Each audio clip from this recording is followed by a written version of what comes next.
রবীন্দ্রনাথ ঠাকুরের বাসায় বড় বড় কবিদের আড্ডা হচ্ছে। আমি সেখানে সবার জন্য চা বানিয়ে নিয়ে গেলাম।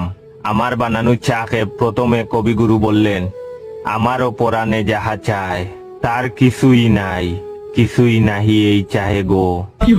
এটা শুনে বিদ্রোহী কবি কাজী নজরুল ইসলাম লাফ দিয়ে উঠে বললেন, আমি বিদ্রোহী রণক্লান্ত, আমি সেই দিন হব শান্ত যদি ভালো করে কেউ চা বানিয়ে আনতো।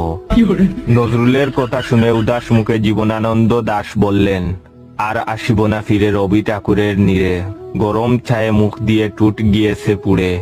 খানিক পরেই কবি সুকান্ত বলেছেন, কবিতা তোমাকে দিলাম বিদায়, এটা চা না যেন জলসানু চাই।